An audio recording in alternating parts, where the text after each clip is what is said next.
Amoy LQ. Amoy New Kalat Berry Blooms. Amoy kalat, amoy good vibes.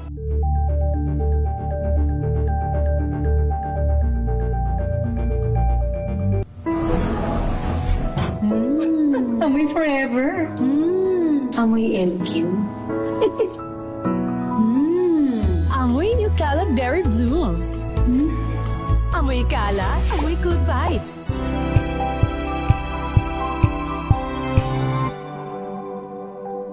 Curious ka ba sa maraming bagay?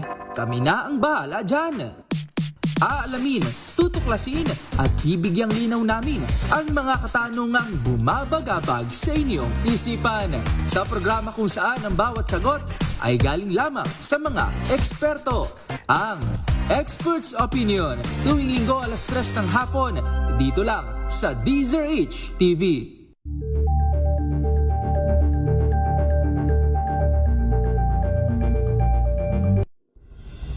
Tuloy-tuloy ang pagtulong, tuloy-tuloy ang pagseserbisyo at tuloy-tuloy ang balitaan kasama si May Binauhan sa Operation Tulong mula Lunes hanggang Biyernes.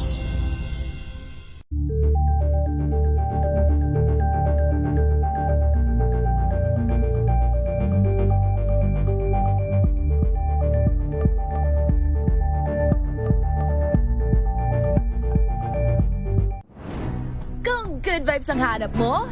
Dito ka na sa sigurado!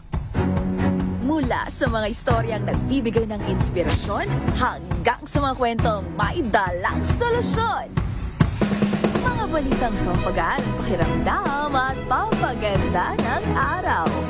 Hindi lang ba sa good news, kundi the better news. Mula Lunes hanggang Biyernes, 1:00 ng tanghali sa DZRH TV.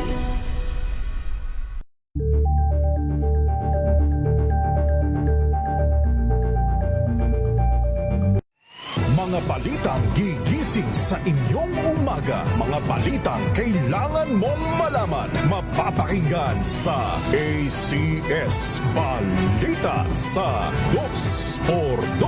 Kasama sina Anthony Taberna at Jerry Baha. Lunes hanggang Biyernes.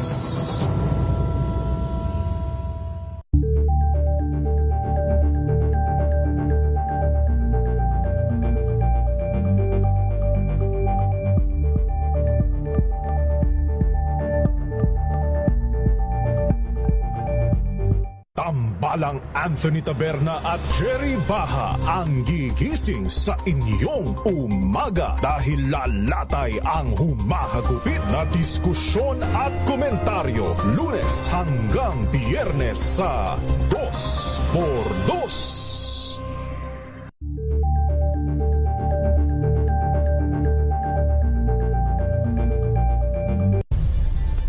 Nagsimula sa pangarap hanggang sa maabot ang tagumpay. Iba't ibang kwento, iba't ibang mukha ng atletang Pilipino.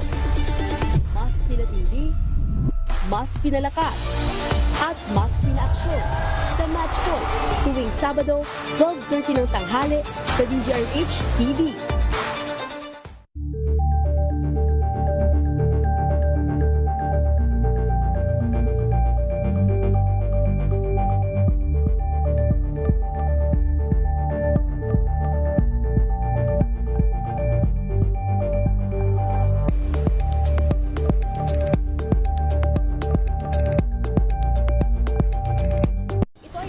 Naitalang 17 individual na ang kanilang naaresto. Ang Metro Manila Development Authority o MMDA ang No Contact Apprehension Policy o NCAP sa Metro Manila. Sa ang ilang mga dokumento ay peke. Hindi rin legal ang employment na ipinangako sa kanila. Sa mata ng batas, mananagot ang sangkot at may sala. Dahil sa bawat paglabag, may karampatang parusa. Alamin ang mga pananagutan sa likod ng mga bawal. Dito sa Hoy! Bawal yan! Tuwing Sabado, alas 11:30 ng umaga. Dito lang sa DZRH TV. Mga kalunas, dahil sa inyong pagtitiwala, ang Lunas ay may extension na. Lunas Extension. Ang programang ito ay hatid sa inyo ng Makati Medical Center, the hospital with a heart. Magandang gabi Pilipinas, Metro and Mega Manila. 30 minutes na discussion tungkol sa ating kalusugan, pangangalaga ng ating katawan at pag-iwas sa iba't ibang karamdaman. Welcome na po sa programang Lunas Extension sa DZRH at RHTV. Makakasama po Elanie Bensal at ngayong gabing ito sasamahan nga rin po tayo ng isa sa mga pinagkakatiwalaang infectious diseases specialist ng Makati Medical Center. I-welcome po natin Dr. Waiva Ann Galang de Leon. Good evening, Doc. Kumusta po? Our listeners po. Yes, magandang gabi na nga rin po sa mga nakatutok sa atin via live streaming sa ating Facebook page na DZRH News. Doc, naimbitahan nga po namin kayo ngayon para pag-usapan po itong schistosomiasis. Medyo foreign sa aming pandinig, Doc. Kumbaga parang scientific name to pero kung pangalan parang ang social, 'di ba? Pero ano po ba itong schistosomiasis para sa ating tagapakinig at taga-subaybay? Okay, so ang schistosomiasis actually is a parasitic infection, no? So it is usually caused by a blood fluke. Very common yan actually in our country, especially in the Visayas region, no? Yung sa Leyte, sa Samar, and sa some parts of Mindanao and some parts of Northern Luzon.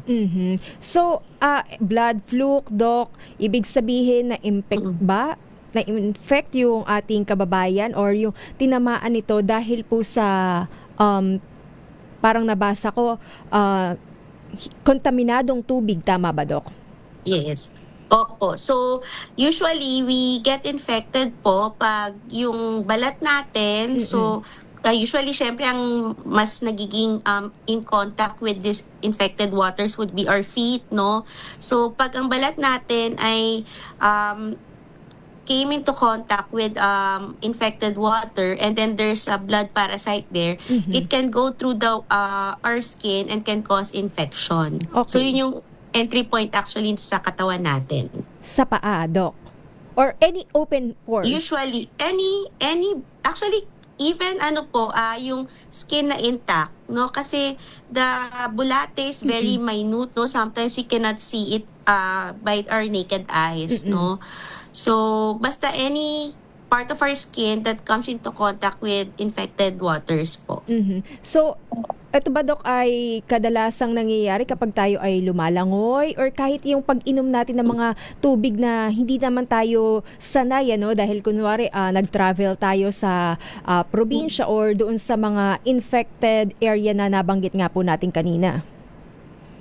So, it's not usually hindi tayo na-infect usually by drinking water, no? So, usually pag yun lumalangoy, or for our farmers, no, minsan, when they work sa irrigation or sa bukid, so, doon kasi usually nakikita yung mga snails na who acts as intermediate host to that specific na bulate, no? So, yun talaga yung talagang pinaka-transmission niya. So, sa contact po sa balat. Okay. Pero, Doc, ito ba ay nakakahawa para sa tao't sa tao? Not necessarily unless, yun nga, if for example, kasi there's a type of schistosoma, for example, schistosoma hematobium. So usually sa ihi siya or sa bladder siya naninirahan sa katawan ng tao. So pag umihi siya and then may lumabas na itlog ng schistosoma or na bulate and it goes to the snail. Okay. Sa snail kasi siya parang lumalaki or nagmumultiply. And then the snail will excrete it to the infected water. So pag nagka-contact yun with another person, dun siya hawa. So, technically, parang ganun talaga yung hawaan niya. Pero not necessarily when pag kunwari, nakatabi mo yung tao na meron ganun, hindi naman ganun na nakakahawa. Alright. Ano nga po, Doc, yung kadalasang nararamdaman o sabihin natin yung signs and symptoms ng taong may schistosomiasis? Yes. So, sa umpisa, ang pinakaunang nararamdaman ng isang tao is nangangate yung area kung saan pumasok yung bacteria. Or sorry, not the bacteria, the parasite, no? So, nangangati siya, tapos minsan nagkakaroon ng rashes. And then, the patient will develop flu-like symptoms like fever, chills, panghihina, walang gana kumain, no? So, yun yung mga acute symptoms.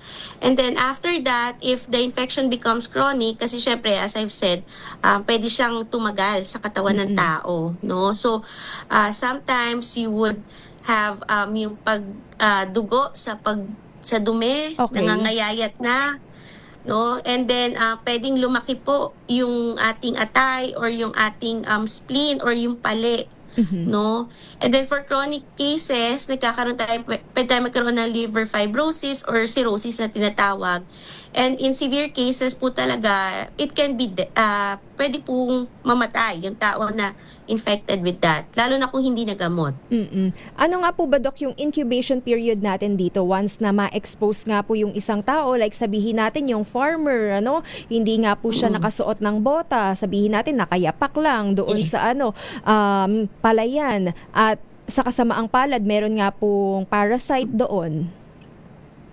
So usually, the incubation period po is around 2 to 6 weeks, no? So, for example, the patient presented with the symptoms na sinabi ko, no? Tapos, we have to, especially if the patient came from an endemic province, for example, dun nga, kadalasan sa Leyte ito or sa Samar, yun yung talagang alam ng tao. Pero there are other provinces that we also have cases, no? So, based on the symptoms ng patient and the endemicity, kung saan siya nakatira yung endemicity ng province, no? We have to look back as far as 6 weeks to see if meron talaga siyang high-risk exposure. So, we usually get it, for example, sa irigasyon nga, sa bukid, no? So, sa farmers, very high risk po sila, especially if hindi sila nag-use ng mga tamang equipment like bota, no? So, yun talaga yung pinaka-basic. Another pwedeng yung mga mangingisda natin kasi sa mga ilog, sa mga fresh water, marami rin doon din minsan naninirahan yung mga snails na nag-act ng intermediate host sa schistosoma. So sila yung mga high risk po. At sa ganitong klase pagkakataon, Doc, nabanggit nyo nga rin po yung snails. May mga kinakain nga rin po tayo mga snails o suso. Yan nga rin po ba, Doc, ay mga contributing factor o yung mga nakakain natin ay safe naman? Ibang snail yon, may specific snail for that. Okay. And usually we don't eat that, no? Yung snail na in the market, hindi yan yung snail na nagkakos ng schistosoma. Alright. Pag-usapan nga rin po natin, Doc, papaano nga rin po ba ito dinadiagnose at papaano nga rin po ito magagamot sa ating pagbabalik. Yan po ang ating babalikan. Meanwhile, kung kayo nga rin po ay may katanungan tungkol sa ating talakayan, maaari nyo na pong i-post yan sa ating Facebook page na DZRH News. Magbabalik po tayo pagkatapos lamang po ng ilang paalala. Ang programang ito ay hatid sa inyo ng Makati Medical Center, the hospital with a heart.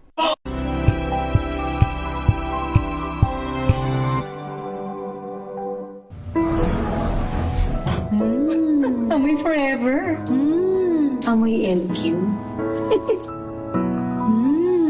Amoy New Caleb Berry Blooms.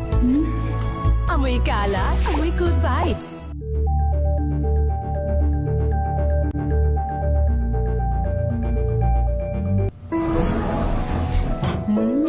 Amoy forever. Amoy LQ. Amoy New Caleb Berry Blooms. Amoy kalat, amoy good vibes.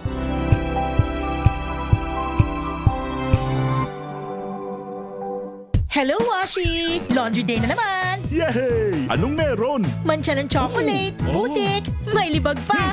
Kaya natin yan! With Pride Washing Machine Detergent, may triple stain-away formula. Tanggal ang makapit, madikit, at malupit na dumit mancha. Kaya easy-easy ang labada. Mula noon hanggang ngayon! All you need is pride. All you need is pride. ACS.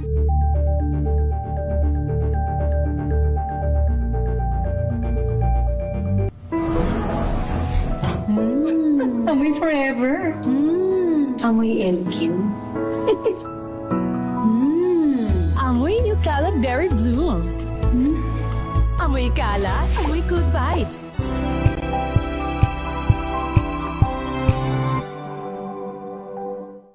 Maagang balitaan, maagang usapan sa mga issue at balita. Kasama si Kuya Angelo Palmones sa Magandang Umaga Pilipinas. Mula Lunes hanggang Biyernes.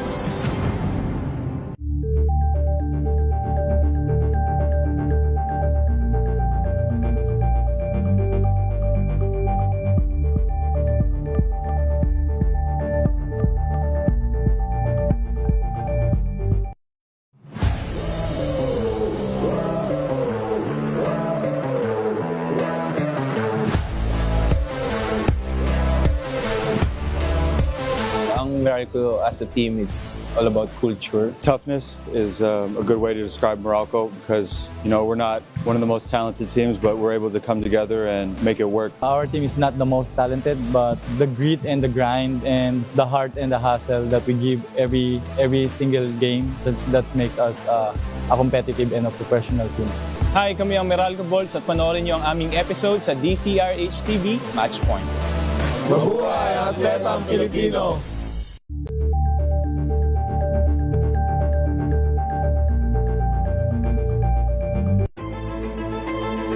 Pakikinggan ang bawat panig.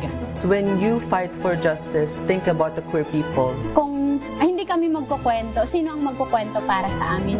Ang mga panawagan, ipababatid. Hindi talaga ito masusing pinag-aralan ng gobyerno.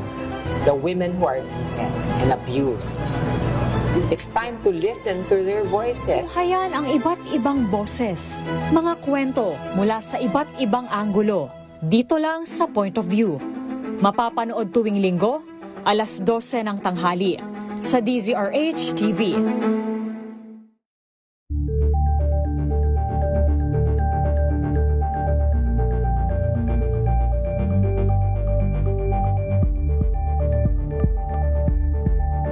Nakaalaman at usapang pangkalusugan. Lunas Extension. Ang programang ito ay hatid sa inyo ng Makati Medical Center, the hospital with a heart.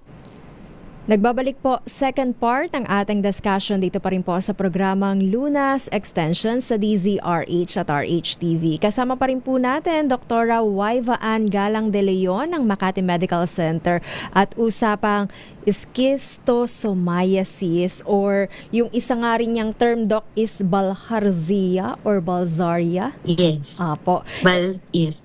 Yes. Sabi nga po dito, Doc, ni Melvin, ang tanong niya is, maaari nga rin daw po ba, Doc, na makapasok yung bilharzia sa pamamagitan po ng paghugas o pagligo sa mga sapa? Yes, definitely. Opo. Especially in endemic provinces, yung mga sapa or ilog, no, basta any fresh water, pinabahayan niya ng mga snails na nag-aakas intermediate host for that, for the schistosoma, no. So definitely, ang pagligo is a risk factor for getting it. Ito nga rin po ba, Doc, yung nag-cause ng amoebiasis? Hindi. So, magkaiba siya. So, ang schistosoma, it's caused by a bulate. Okay. So, called schistosoma. Ang amoebiasis naman, it's a parasitic infection din, pero it is caused by a protozoan named Entamoeba histolytica. So, it's a different parasite. Pwede ba, Doc, na meron pong schistosomiasis ang isang pasyente pero hindi po niya alam or sabihin nating nakakapamuhay pa rin siya ng normal, hindi po ganun kalala yung infection sa kanya? Well, in acute cases, no, yun nga, as I've said, yung unang symptoms niya would be flu-like symptoms, no? So, definitely the patient will not know na schistosoma na pala yun, no? Pero pag naging chronic na siya, ibig sabihin, syempre, pag nasa katawan na ng tao, it multiplies, no? And if it's chronic, makikita natin yung chronic effects like yung pagiging anemic kasi nga yung bulate will feed on the blood of the patient, no? And in worst cases, especially the specific schistosoma found in the Philippines, which is Schistosoma japonicum, usually namamahay siya sa liver or sa atay or tsaka dun sa daanan ng yung sa biliary tract, no?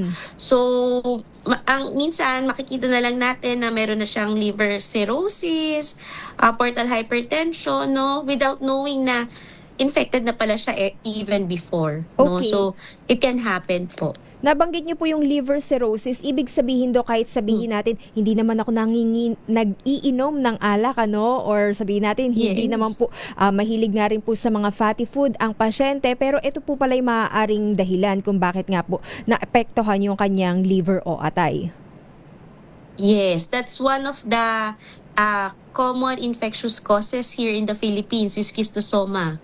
So, may mga nakikita tayong ganong cases. How do we diagnose this? And sino nga po ba, Dok, yung doktor na maaaring puntahan, ano, ng mga pasyenteng maaaring apektado nito?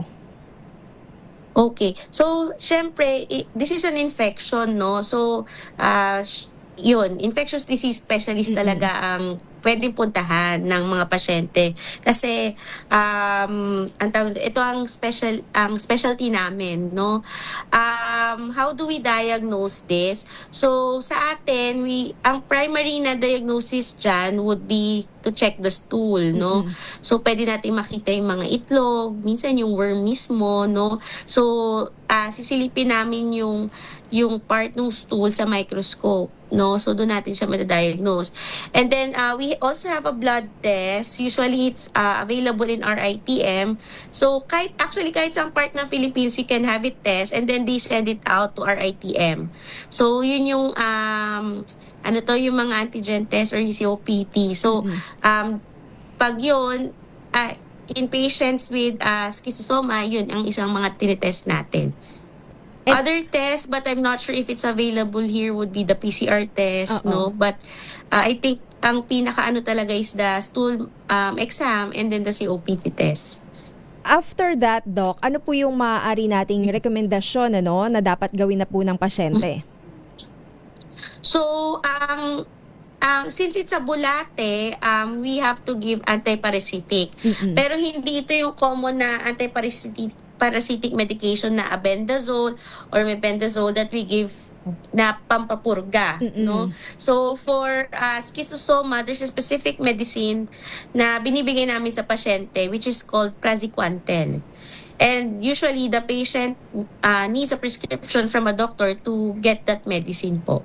Usually, Doc, how long yung gamutan nito, ano, para nga po mapatay natin yung parasitiko or sabihin natin yung bulate sa kanyang katawan?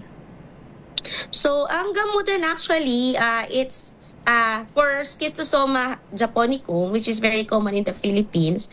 So, usually, it's 1 dose now. For example, ngayon, no, isa-start yung treatment. It's 1 dose. And then, after several weeks, pwedeng ulitin yung dosing, no. Ang ano kasi sa gamutan ng schistosoma, it would depend on the weight of the patient. Kung ilang tablets yung binibigay. Okay. No, so it's really important that in patients with high suspicion of schistosoma to really seek consult with a specialist para tama po yung gamot na ibibigay. Pareho nga rin po ba yung approach natin, Doc, sa bata at sa matanda? Yes, but yun nga, depende yun sa timbang kung gaano karami yung yung medication, no? So we compute it based on the weight of the patient. Maaari rin to, Doc, na mag-cause ng paglaki ng tiyan ng isang taong affected or infected nitong schistosomiasis dahil nga po sa napabayaan, hindi agad na punta sa doktor.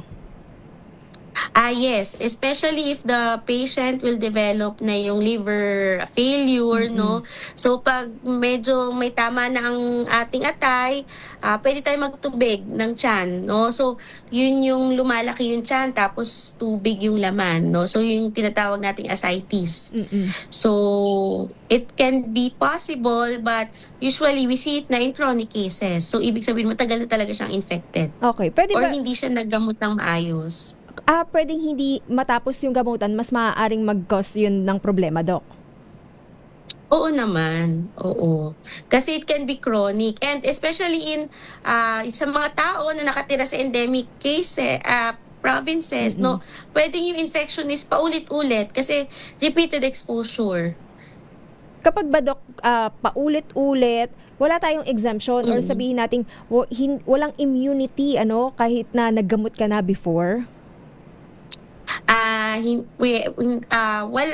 Well, in a way, magkaka-immunity ka, pero pwede pa rin maulit yung infection, especially if yung exposure mo is paulit-ulit. Okay. Eto nga po, Doc, sabi nga natin kanina, hindi nga lamang po basta mga farmer, pwedeng mga bata rin, lalong-lalo na nga po kapag naliligo sila sa naglalaro. Ayan, so kapag mas maulan, sa mga sapa. Opo, kapag mas maulan ba, Doc, mas high risk sila na magkaroon nito? Yes, kasi syempre, lalo na yung mga bata, no, pag umuulan, minsan doon sila mas gustong maligo sa mga tube, sa sapa, no, sa ilog, no.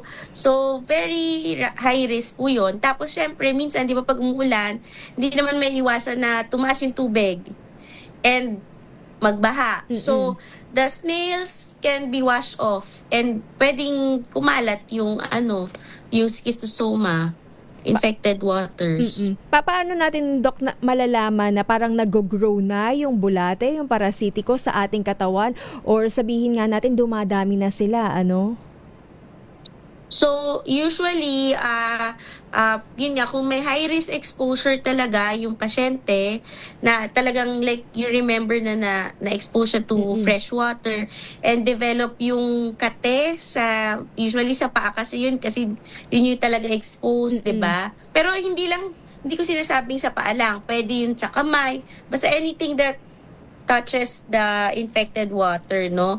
And may makitang rash and then nagkaroon ng flu-like symptoms, then that would really raise the suspicion of schistosoma. Okay. Ano nga daw po? Go ahead, Doc. Yes. Ano po yun? Apo. Ano po yung pagkakaiba nung deworming, yung traditional deworming natin, yung nasabi nating pampapurga, sa pag-address natin dito sa schistosomiasis? So, ang traditional na deworming, we usually using mebendazole and nabendazole. But usually, it's for the common na bulate, like yung ascariasis, no, yung mga pinworms na very common. Hindi lang sa mga endemic provinces, no? Even in Manila, we see cases of that. In schistosomiasis, ang pagkakaiba nun is the drug na we use. So, for schistosoma, praziquantel po talaga ang ginagamit. Walang effect yung mebendazole, walang effect yung albendazole. Kapag ba second or sabihin natin third na, kasi 'di ba yung recurrence pwede nga pong mangyari kung paulit-ulit ka nga rin pong na-expose sa sapa or sa palayan. Same treatment ba, Doc, or pwedeng kinakailangan na maging mag-double dosage na tayo? No, it's the same. Same treatment. Para nga po, Doc, sa ating mga listeners, papaano nga po tayo makakaiwas, at papaano nga rin po natin mapapangalagaan yung ating katawan? So, ang pinaka-importante sa ganitong infection is prevention, no? So, if you live in an endemic place, no, syempre, we need to protect ourselves, no? So, for example, yun nga, iwasan yung pagligo sa mga sapa or sa mga ilog, no? And then, syempre, hindi naman natin maiwasan, especially if ang trabaho natin ay, for example, sa bukid, no? So, what we usually advise is to wear protective clothing, no? So, yung mga bota, no? Tapos nakapantalon po, no? So usually hindi natin dapat i-expose yung balat.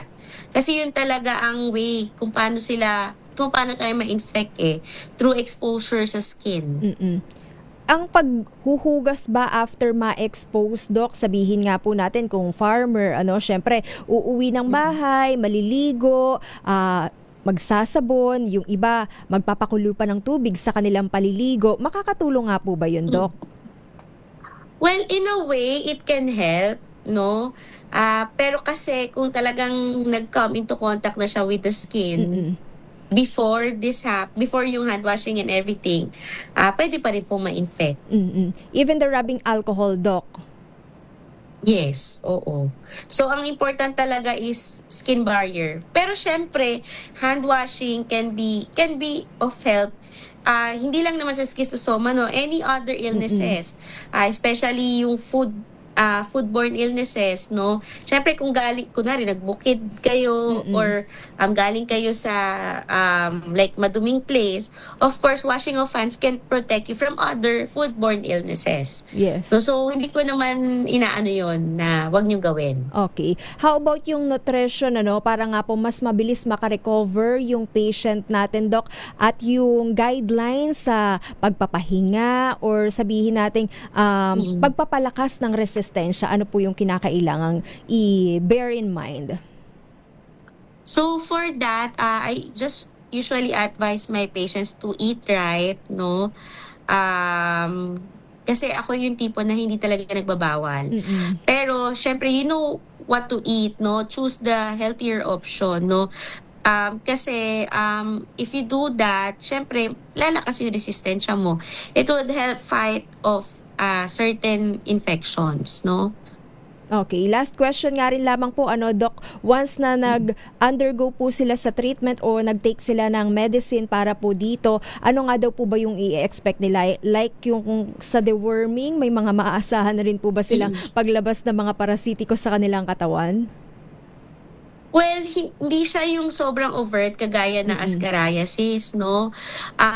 Pero usually, what we do, we just test the stool to check if meron na lumalabas. Okay. Pero hindi siya yung parang makikita nila. Yes. Kasi the schistosoma actually, it's much smaller than the usual worm. Thank you so much, Dr. Waiva Ann Galang de Leon. May mga gusto nga rin po ba tayong batiin or pasalamatan ngayong gabing ito? Well, yung family ko nakikinig ngayon. So, my husband, my brother, and my parents. Hello. Hello po sa inyong lahat and thank you for listening and watching with us. Maraming salamat nga rin po, Luzon, Visayas at Mindanao. Yan nga rin po ang kabuuan ng ating discussion. Naway nadagdagan nga po yung ating kaalaman, yung mga kababayan nga rin po natin dyan sa Visayas at Mindanao area and Northern Luzon. Huwag nga pong mag-atubili na magpakonsulta sa ating mga pinagkakatiwalaang espesyalista kung kayo ay may iniindang karamdaman. At para nga po sa iba pang health concern, maaari nga rin po kayong tumawag sa Makati Medical Center hotline number 8888-8999 or bisitahin po ang kanilang website sa makatimed.net.ph. Nakasama nyo nga rin po Ella ni Bensal, bumabati ng magandang gabi at magkarinigan tayo hanggang sa susunod dito pa rin po sa programang Lunas Extension sa DZRH at RHTV. Ang programang ito ay hatid sa inyo ng Makati Medical Center, the hospital with a heart. Mga kalunas, hanggang bukas dito sa Lunas Extension.